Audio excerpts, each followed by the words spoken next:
marble floor is cool beneath your sandals. Not that you're hurrying anywhere, of course.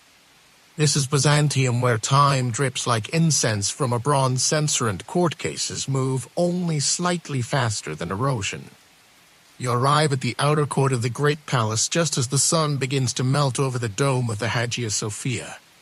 The light is golden, sleepy, a bit theatrical, like a curtain slowly lowering at the end of a very long opera.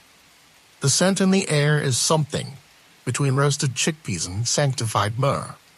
You pause. You breathe. You adjust your sash in the way you saw someone do once who looked important. It doesn't help. To your left, a magistrate gliding past in layers of silk, his face somewhere between bored and smug, like a man who owns 8 cats and lets none of them sit on his lap. His gloves are plum-colored embroidered, and slightly perfumed. They smell faintly of rosewater, with a whisper of clove.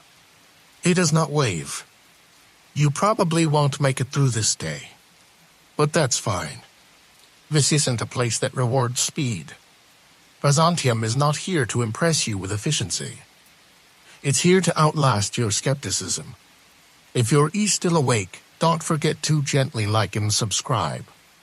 It lets the algorithm know you enjoy falling asleep in marble hallways under judgmental mosaics. Leave us a comment with your current location and local time. We're curious who else is wandering this basilica of boredom tonight. Now let's ease into tonight's journey. You turn into the inner courtyard where low voices echo like gossiping fountains. The judges have gathered, robes trailing, gloved hands poised mid-thought.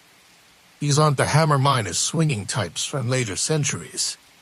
No, these are deliberators, men who consider, pause, sniff their gloves, and then consider again. The gloves? Yes, always scented.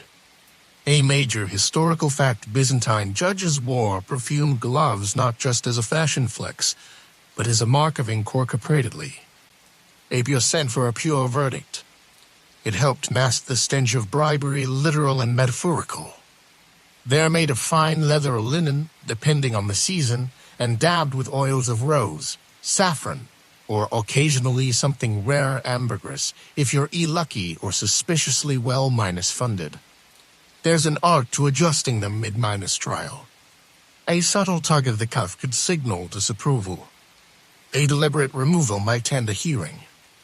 And once in a while, a judge would press the glove to his face not to sneeze, but to politely avoid smelling the nonsense being said.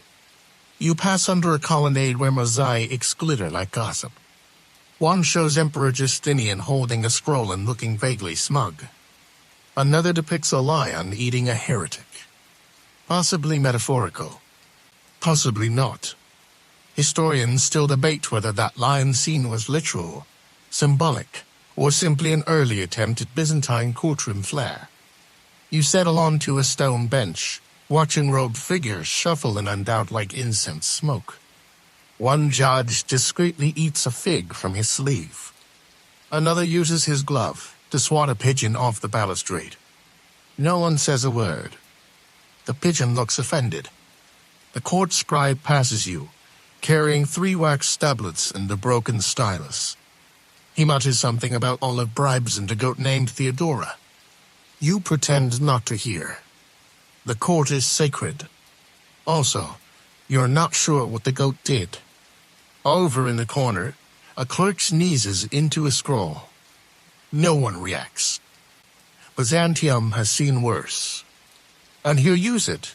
Soft breeze brushing your cheek, the distant sound of church bells ringing somewhere deep behind the city walls. Everything feels dusty and slow, as if even time itself has paused for judgment. And judgment, as always, smells faintly of lavender. You drift a little, not fully asleep, just pleasantly detached, like a piece of bread soaking in spiced broth. The voices grow quieter, their syllables stretching like melted wax. A young page tiptoes past, arms full of folded gloves, each pair wrapped in silk. H.E.S. new. You can tell because he still walks quickly, as if urgency matters here. It doesn't. Nothing in Byzantium ever moves in a straight line, including career paths. He whispers something to an older servant, who points with a wrinkled, ringed finger toward the Hall of the 40 Judges. That's where you're heading? Eventually. Inside, it's cooler. The hall is long, wide, and unnecessarily dramatic. Columns in blue-veined marble rise toward a ceiling that disappears into shadows. A fresco of Christ pans to see her at, or looks down with the faintest expression of really. You wore that. Your sandals scuff faintly across the floor. It echoes more than you'd like. You pass a basin of rosewater, used for rinsing gloves before trials. A curious ritual. The idea was to cleanse the hand that weighs justice. Whether it worked is questionable. But the fragrance was divine. Major historical fact, Byzantine judicial ceremonies were highly theatrical, blending legal process with liturgical pomp. Judges entered in procession, often preceded by incense bearers and corbies chanting hymns adapted from courtroom precedents. There were no gavels, just gestures, smells, and very firm eye contact. Your eye catches on a strange object placed delicately atop a pedestal. It's a carved ivory glove mold, shaped like a hand, its fingers gently curved as if mid-minus poetic sigh. Beside it, a note reads dedicated to Saint Method iOS, patron of clean verdicts and unspoiled fragrance. Weird cultural tidbit in some courtrooms. Gloves were so central that losing one was grounds to reschedule the trial. A famous 9th-century judge reportedly canceled an entire hearing because he believed a lost glove was a sign of divine hesitation. You reach the central seats where 3 magistrates sit, not speaking, not blinking, just slowly breathing through their gloves. This is not as ominous as it sounds. One has fallen asleep. His snores are masked by the gentle chime of a wind bell hung near a lattice window. You don't sit. Not yet. First, you observe the gesture dance. One judge lifts his hand palm minus up permission to speak. Another gently places his glove across the bench end of debate. The third, HES still snoring, but someone respectfully places a lavender sachet under his chin. Justice must never wake with bad breath. There's no shouting here. No fiery oratory. No pounding fists. Just scrolls, incense, quiet despair, and occasionally, the loud thunk of someone dropping a ceremonial lemon on the floor meant to clear the air, both figuratively and literally. You settle finally onto a bench. The wood is old, its grain shaped by decades of fidgety judgment. To your left, a cat watches you from atop a lectern. Just wearing a miniature ribbon, probably stole it from a clerk. The magistrate with the plum gloves finally speaks, his voice soft, dusty, and papery like an old hymn book. Bring the scroll. Which scroll? There are hundreds. No one knows. Historians still debate whether Byzantine trials were always this cryptic, or if half the confusion was just very elaborate performance art. You close your eyes for a moment. Let the scent of lavender and old leather carry you backward through time. The candles flicker. The gloves adjust themselves. And Byzantium, as always, continues judging very slowly. Morning in Constantinople begins with a sigh. Not yours, the city S. The domes exhale mist. The sea stirs, just enough to remind you it's there, brooding behind the walls.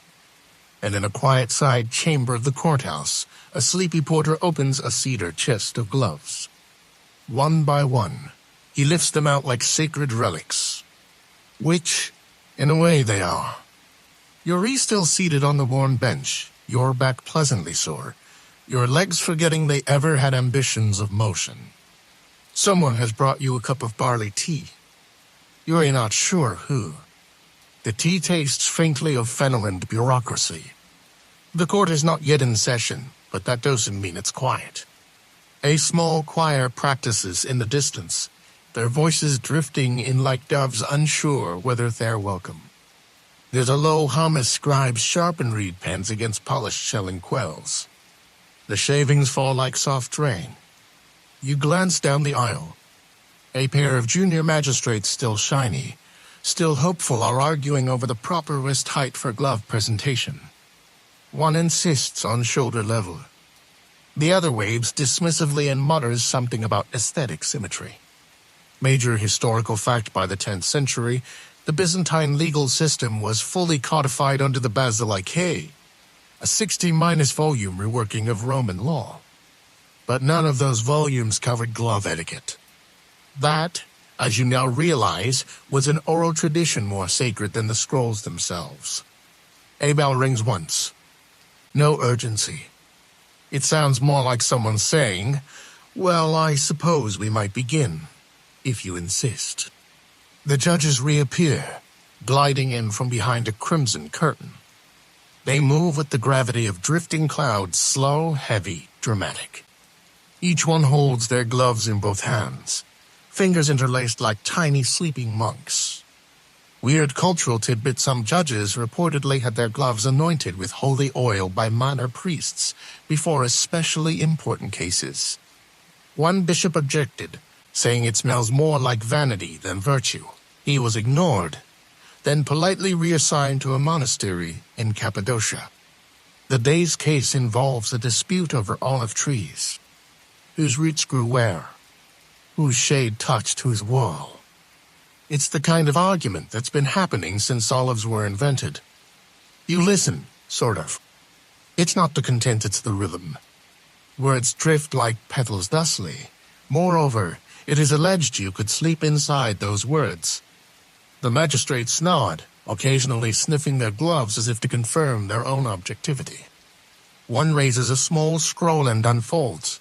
It's so slowly you're convinced he's been trained in interpretive and answering. The plaintiff stands nervously beside a cypress column, holding a withered olive branch for evidence. The defendant arrives with a slightly fresher branch. The room, briefly, smells of trees trying to sue each other. You blink, and the scene changes. A servant brings fresh gloves this time, gold and silk with green embroidery. They are passed forward like offerings. The judges replace their old ones with ceremonial slowness. The air smells now of frankincense and citrus peel. Apparently it's mid-minus morning. A mild commotion erupts when a goat wanders into the hall. Not metaphorical this time. Just a real goat. Possibly from yesterday's story. It looks around, chews a ribbon, and leaves. Historians still debate whether this sort of goat intrusion was common or just particularly bad luck for the olive dispute. You breathe deeply. The scent of the gloves settles around you again, floral, sharp, then sweet. Someone nearby sighs, dreamily, or Ozen bergamot. Justice is blooming today. You allow yourself to doze. No verdict is reached, but the gloves agree progress has been made. When you open your eyes again, the lighting has changed. Afternoon has snuck in through stained glass windows, throwing colored shadows across the floor. Amber, garnet, a sleepy lapis blue. You stretch, just a little, and realize someone's draped a shawl over your shoulders. Possibly out of kindness. Possibly to suggest you look more like a scribe and less like someone napping in court. The session is still in progress, though progress is a generous word. The judges have turned their attention to another case, one involving inheritance, a missing ring, and 3 suspiciously poetic brothers. They quote scripture. They quote their grandmother. One of them quotes the stars. It's all very dramatic, which means very slow. Major historical fact: Byzantine law allowed for testimony through oaths sworn on relics. People would often swear their claims beside a finger bone or a bit of the true cross. A trial without a relic. Unthinkable. Like a wedding without wine or gloves without lavender.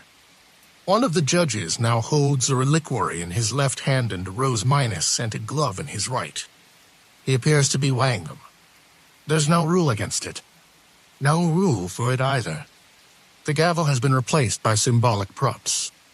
A singer enters, yes, a singer. She is here to chant a summary of the previous day's hearing. This is standard procedure. Byzantine courts sometimes employed cantors to summarize legal proceedings in melodic form. It was believed the rhythm helped everyone remember. Also, it gave scribes time to catch up, and probably prevented more than one nervous breakdown. She sings softly. He said, she said, the wall was cracked. A part was placed, a judgment lacked. It goes on. You come along. It's very catchy. Weird cultural tidbit. There was once a law against overly fragrant gloves causing distraction in court. It lasted less than a year. The Empress Theodora reportedly called it a ridiculous attempt to suppress olfactory elegance. She was not wrong. The brothers argue in turn. One weeps. One sighs.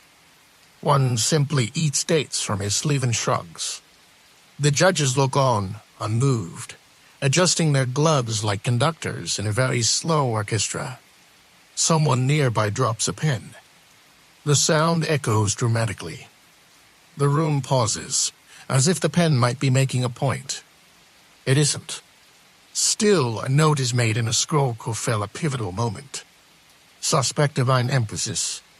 Historians still debate whether scribes were genuinely devout or just bored poets in disguise. The verdict is postponed. Again, there will be incense and a walk by the sea to clear the air. The gloves are returned to their velvet pouches. One has acquired a faint trace of date syrup. A scandal. Maybe. Or just lunch.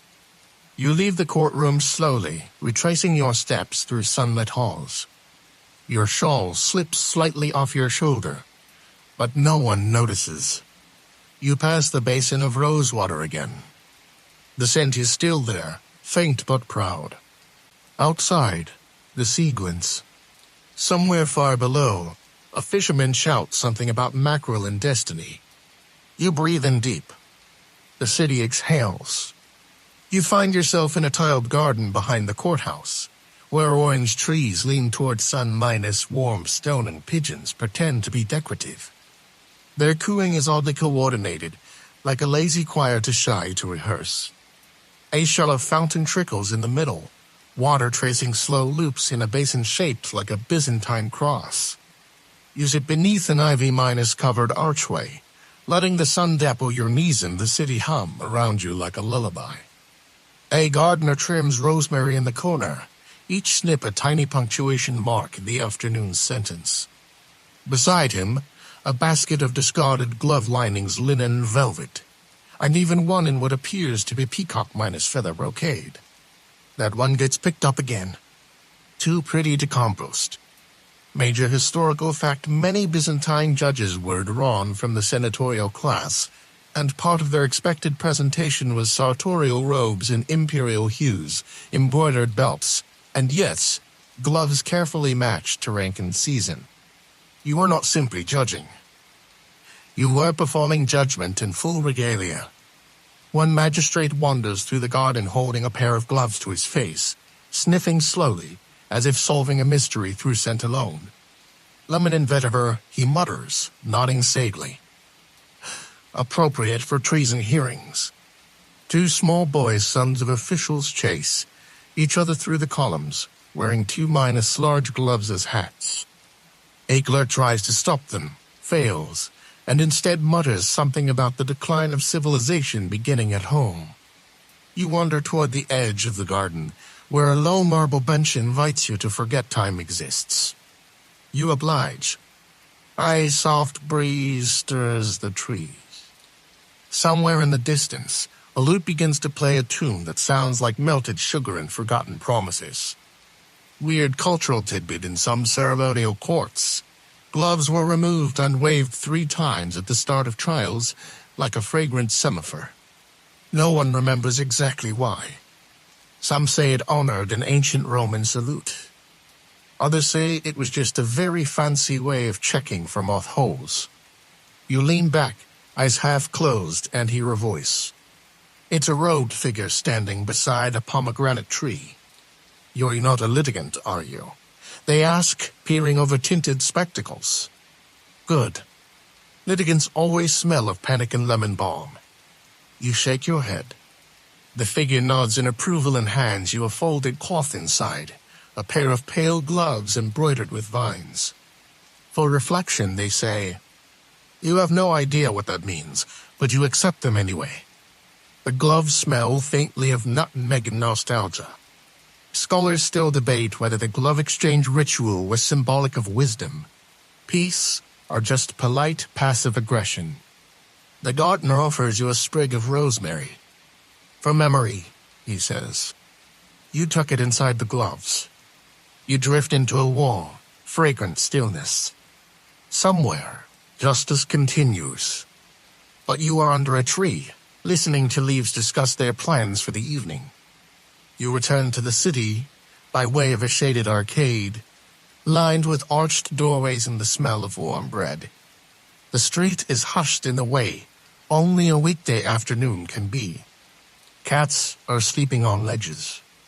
A tailor's apprentice is asleep standing up, holding a length of blue silk like a blanket. Even the pigeons are lounging. The city itself is mid-minus snap. You walk slowly, your gloves now tucked into your belt like a quiet promise. You pass a group of women painting scent onto fabric with tiny brushes made from hair whiskers. The air is thick with lavender, clove, and something that might be beeswax or ambition. Major historical fact in elite households of Constantinople, scented gloves weren't just courtroom flair, they were social markers.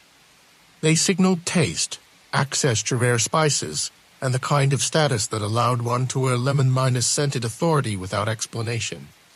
At a street corner, a perfumer's shop has its doors open. Inside, vials shimmer on wooden shoals, catching the sun like tiny glass cathedrals. A young assistant nose wrinkled in concentration is measuring drops of myrrh into melted beeswax. A sign reads new blend for argument resolution now with added civility. A man nearby is loudly insisting he does not need new gloves.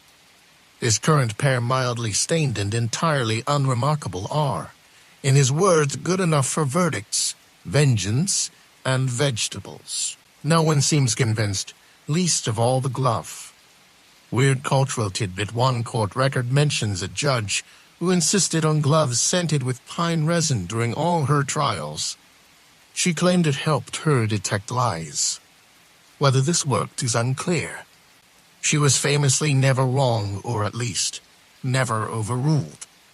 You pause to watch a demonstration in the square to retired clerks acting out famous verdicts using shadow puppets and glove gestures. This, one says dramatically, twirling a silken glove, was the moment he pretended to forget the land grant. The crowd does appropriately. You find a bench near a small shrine to Saint the Uphanes, protector of scribes and people who sigh deeply at paperwork. A faint breeze moves through the square. The bells from a distant church murmur the hour, but even they sound undecided. The gloves in your belt warm under the sun. You take them out, hold them to your face, and yes, they still smell of nutmeg and something like distant conversation. Historians still debate whether the popularity of glove scents reflected personality, politics, or simply a way to avoid the smell of crowded courtrooms with poor ventilation. A soft voice beside you says, "You're watching the day grow sleepy." You nod. They offer you a dried fig. You accept. The sun slips a little lower. The gloves rest gently in your lap. And justice, wherever it is, can wait just a little longer. The streets turn gold, not with coin but with light. Late afternoon stretches over Constantinople like a silk scarf pulled gently across the rooftops. You follow the scent of roasted chestnuts and fennel down a narrow alley paved in uneven stone, where ivy climbs the walls and a cat rolls onto its back with exaggerated innocence. This city has mastered the art of pretending not to notice you while noticing everything. You round a corner and find yourself before a curious shop, a glove minus maker's atelier, its doorway flanked by tiny ceramic lions, each looking mildly unimpressed. Inside, a low wooden able is littered with scraps of leather, spools of dyed thread, and what appears to be a half-minus finished glove stitched with gold crescents. Major historical fact: Byzantine glove minus makers, especially those serving the courts, were considered artisans of state significance. Some had workshops under imperial protection, receiving subsidies to ensure their scents and silks remained superior to those of foreign merchants. If your gloves didn't smell imperial, you simply weren't trying. The glove minus maker, an older woman with nimble fingers and an expression like she's already heard every excuse, gestures you in. Come to browse, to beg, or to breathe? She asks. You're not sure, so you nod. She seems satisfied. A soft lamp glows in the corner, illuminating a shelf of tiny ceramic pots, each labeled with a scent: bay leaf, rosewater, thyme smoke, and one suspiciously marked for difficult uncles. Weird cultural tidbits: some gloves were made with a hidden interior pocket meant to hold a prayer slip, a dried petal, or a single almond for focus. Others had lines of verse embroidered inside, invisible to all but the wearer. A whisper woven into the wrist. Use it on a worn stool, as the glove minus maker examines your pair. She nods, turns them over, sniffs slightly. Memory gloves, she says. They age well if aired properly. She points to a line of empty hooks by the window. Gloves must breathe, just like Lysan cheese. You look around. Several gloves hang like quiet birds drying their wings. One sways gently in the breeze, its fingertips still dusted with powdered cinnamon. The glove minus maker offers you a spool of thread. Repair something, she says. You'll understand. You take a needle, begin to stitch a seam with slow care. The thread whispers through the fabric like a river trying to remember its course. You feel absurdly like you've been trusted with something sacred. Scholars still debate whether glove rituals like these were originally symbolic of honor, humility, or simply the joy of a well-finished seam. Outside, the street has gone quieter. A boy runs past with a basket of herbs, calling out the names as if casting spells: coriander, rue, basil for boldness. The glove minus maker pats your hand. You'll do, she says. You've got the patient hands of a person who's waiting for nothing in particular. You step back into the alley, a little lighter, a little more stitched minus together. You walk on. Evening begins to gather like a soft curtain, and the lamps along the avenue flicker awake with a kind of sleepy dignity. You make your way toward the harbor, the path lined with merchants packing up their stalls and whispering goodbye to the sun. The air smells of salt, dried apricots, and anise. It's the kind of scent that reminds you the sea is just one long exhale away. You pass a group of young officials rehearsing courtroom postures. One practices bowing at exactly the right incline, neither too submissive nor too smug. Another recites legal phrases in a tone that suggests both regret and superiority. A third just fans his gloves dramatically, muttering. This is how you enter when justice needs flair. Major historical fact: by the 11th century, young Byzantine bureaucrats were often trained in formal gesture codes, specific ways to hold scrolls. Present documents, or yes, don gloves because the impression of law was considered nearly as important as its application. Style was substance. You pause to watch a glove duel, entirely theatrical, of course. Two clerks face off, each armed with scented gloves and exaggerated sneers. One lunges, waving a lavender glove like a flag of minor disapproval. The other counters with a rose-scented flourish. Neither wins. Both bow. Applause erupts. A pigeon joins in, possibly by accident. Weird cultural tidbit: the phrase "to glove a verdict" once meant to deliver judgment with excessive politeness. It later became a mild insult among scribes. May your opinions be always gloved, implying one's words were pretty but lacked punch. The harbor opens before you like a lullaby. Masts sway gently. Lanterns bob on small boats. Somewhere, someone sings about mulberry winin', losing a ring to the tide. You sit on a step carved into the seawall, watching ships blink like drowsy eyes against the horizon. Your gloves rest on your lap, and you slip one on not out of need, but ritual. The scent is soft now, a memory of nutmeg and the whisper of old benches. A fisherman offers you a fig soaked in honey. You accept. You're learning that Byzantine rewards the unhurried. The water laps close, carrying a bit of seaweed, a bit of lace, and a tiny leather glove child minus-sized, embroidered with suns. Historians still debate whether this was part of a child's ceremonial outfit, or just evidence that even toddlers once knew how to accessorize politically. You watch it float away, spinning gently. The stars begin to pierce the darkening sky, not with brilliance, but with polite persistence. Somewhere behind you, bells toll softly for evening prayer. The glove on your hand warms to the rhythm of your breath. And for now, that is enough. You rise slowly from the seawall, your knees clicking in that ancient Byzantine language called mild discomfort. The harbor behind you murmurs like a content cat. Ahead, a lantern-lit promenade winds along the city's edge, past a string of arcaded baths, sleepy cafes, and judgmental statues who've been watching for centuries and still aren't impressed. You follow a group of clerks heading toward the bath of Arcadius, robes hitched, arms linked, discussing courtroom gossip with the seriousness of men who just spent 6 hours arguing about grain tariffs. The scent of warmed olive oil and laurel greets you, like an old friend you didn't expect to miss. Major historical fact: public and semi-minus private baths remained important social hubs in Byzantine urban life. Far beyond mere hygiene, they were places where deals were struck, cases whispered over steam, and officials soothed their ambitions in eucalyptus-scented fog.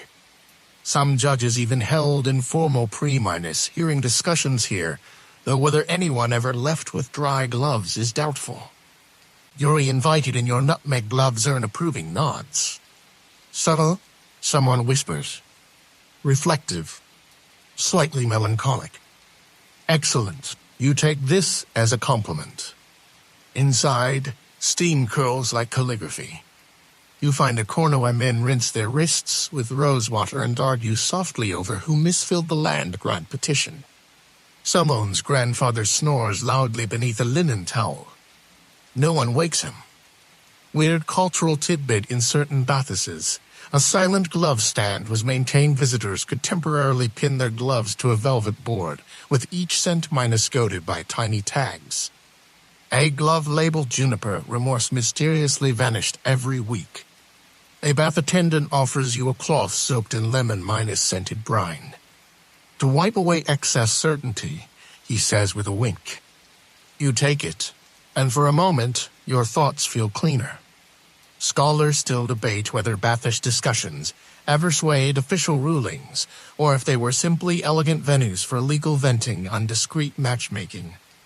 Someone begins to sing in a corner a slow melody about maritime taxes and lost lovers. The acoustics are haunting. You feel oddly moved by the phrase "sloop of unregistered origin." When you emerge, the air feels crisper, the stars brighter, and your fingers glove less for an ingle with the memory of rosemary steam and half-minus spoken truths. The promenade continues ahead. And so, softly, do you. You find yourself in the Palatine Quarter, where the homes have courtyards of fountains, and the fountains seem to have political opinions. Light spills gently from carved windows, illuminating mosaics on the pavement: golden griffins, twin doves, a judge with comically long gloves blessing a scroll. You smile. Byzantines didn't do minimalism. They did symbolism. lavishly. The night hushes here, but it never fully sleeps. In one house, you hear a lyre playing a tune best described as wistful bureaucracy. In another, someone is laughing so hard it sounds like justice might actually be fun. Major historical fact by the Middle Byzantine period. High-ranking judges, known as K-rights, often lived in such noble quarters.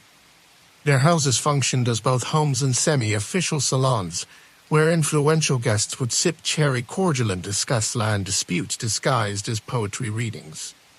You pause before one doorway where a woman in robes, the color of pomegranate skin, is lecturing to boys on glove etiquette. You do not sniff the glove before you bow, she says. You sniff it during. Timing is everything. The boys nod solemnly. You do too. A servant opens a gate and gestures you in. You were expected, he says, in the tone of someone who's made peace with not knowing why. Inside, the courtyard glows with lamplight. Tables are strewn with dates, soft cheese, waxed tablets, and half-Midas-dipped quills. A man in silver, Midas-trimmed gloves is reciting a judgment as verse. When two goats claim the same olive tree, we must ask, does the tree wish to choose? Weird cultural tidbits and judges became minor celebrities, known not just for rulings, but for signature glove fragrances. One was famed for wearing frankincense during droughts, myrrh during trials of inheritance, and rose musk when settling love disputes. People came to smell the outcome before hearing it. Yuri handed a stroll. It's blank. Write what you feel justice smells like, someone whispers. You hesitate, then write like nutmeg on old wood. Like rosemary rising from steam. Like a promise that doesn't mind being broken, as long as it's broken gracefully. Everyone nods as if this makes perfect sense. Historians still debate whether such salons shaped policy or merely produced fragrant footnotes in Constantinople's civic memory. You slip your gloves back on, carefully. The scent is quieter now, less like a declaration, more like a lullaby. You leave the courtyard with your scroll rolled under one arm and your steps softened by whatever just happened. Somewhere, a bell chimes once. A night bird answers. You follow a narrow road that coils like a silk ribbon through the quieter quarter of scholars and scribes. The stones here are uneven, worn smooth by the careful steps of people who carry too many thoughts and not enough lunches. Acre darts across your path, its tail high, its judgment total. You nod respectfully. Byzantine cats are not to be trifled with. You arrive at a tall, vine-wrapped building that looks like it's exhaling old ink. This is the scriptorium of St. John Aquila, a name that somehow manages to be both pious and overly dramatic, which, frankly, fits the neighborhood. Inside, the air smells like parchment, walnut oil, and the faint scent of rain that hasn't happened yet. Major historical fact: Byzantine legal records were often meticulously copied by trained scribes in monastic or semi-clerical scriptoria. Some of these documents were layered with perfumed wax, a practice borrowed from older Roman customs, to preserve both scent and page over time. A scribe glances up at you. Oh, another glove romantic, she mutters, motioning for you to sit. She dips a quill into something purple and fragrant. Work cataloging courtroom metaphors today, she says. So far, we've got a trial as a teacup turned upside down, and verdicts are clouds in formal shoes. You nod. Feels accurate. She gestures toward a set of gloves pinned neatly above the fireplace. Each one bears a stitched phrase, tiny courtroom cones. Silence is not absence. The scroll remembers even when the tongue forgets. Do not yell at tax collectors. They eat garlic. Weird cultural tidbits from scribes secretly kept glove diaries, tiny books, where they recorded which judges wore which gloves on which days, and whether the outcomes were favorable. These entries were oft uncoded and sent, such as 2 cloves, disastrous verdict, lavender blossom, surprisingly fair. You ask if you can help. The scribe hands you a wax tablet and a small vial of lemon balm. Trace a memory, she says. Don't overthink. You trace a courtroom scene you never attended. A quiet judge. A loud cloak. A glove left behind on purpose. Nice, she says. Very melancholic. Very Byzantine. Scholars still debate whether these records were meant for divine review, civic duty, or simply the joy of chronicling odd human behavior. You leave the scriptorium with your fingers faintly stained and your heart oddly full. You don't remember the road back, but it remembers you. The hour grows later, and the lamps flicker lower. You pass under an archway that hums with the memory of trials past. The stone bears faint carving scales, scrolls, and something that might be a cat in a toga. You decide not to ask. You arrive at a small plaza where elderly men sit beneath fig trees and drink out trials with the theatrical flair of failed actors and satisfied poets. They argue over old cases like fishermen debating the size of past catches. Everything is exaggerated, and nothing is forgotten. Major historical fact, Byzantine society valued the oral retelling of judicial events, particularly in local communities. Retired officials and scribes were often seen as walking libraries, their recollections shaped less by accuracy and more by rhythm and wit. A good story mattered more than a true one. One man waves you over. Do you know the story of the judge who wept into his gloves? He asks. You don't, but you nod. He grins. Ah, but you will. The story is full of silk cloaks, suspicious monks, a stolen goat, and a verdict that involved a surprise marriage. You get the feeling none of it is legally sound. But the gloves in the story lavender minus dyed and worn, inside minus out, are spoken of with reverence. Weird cultural tidbit in rural provinces, it was once considered lucky to have a scrap of glove fabric from a judge known for lenient decisions. Some families sewed them in 2 baby blankets, hoping for merciful fates. Others, reportedly, tried to bribe clerks for snipping S. Someone passes around figs and mulled wine. A woman adds cloves to the pot without breaking eye contact with anyone. She might be a retired lawyer or a low-level oracle. Either way, no one interrupts her. You're asked to share something. You recite the phrase you wrote earlier like nutmeg on old wood. There's a moment of silence, then nods. One man wipes his eyes. You've been listening, he says. Historians still debate whether these community retellings influenced local justice, or if they merely served as informal therapy for a civilization addicted to nuance. The wind picks up. The fig leaves whisper. You thank your hosts. Bow slightly.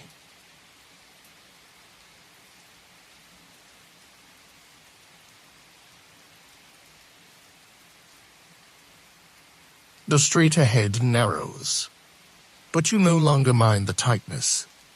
You've learned that even the smallest alleys in Byzantium carry the weight of stories too big to forget.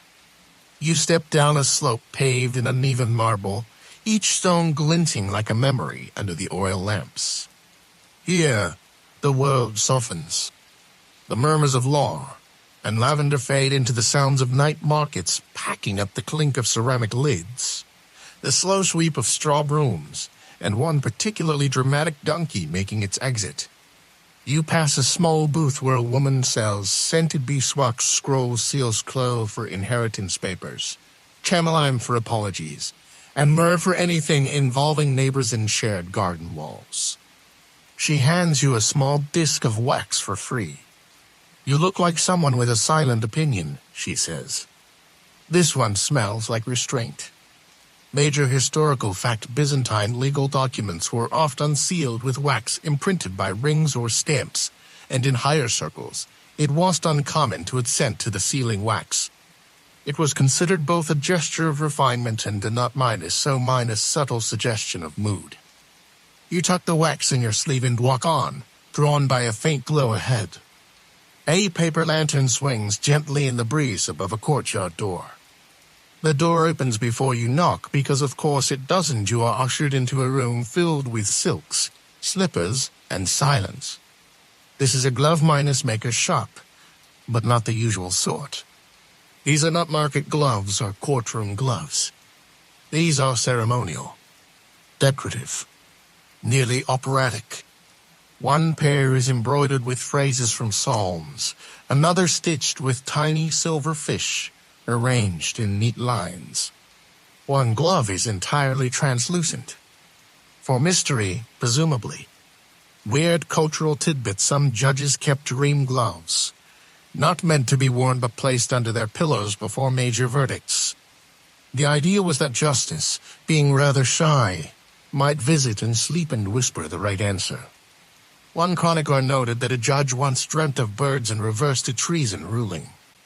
The emperor was not amused. The glove minus maker appears without announcement. She examines your hands without touching them. You need something. Suggestive of mercy, but with a shadow of doubt. You blink.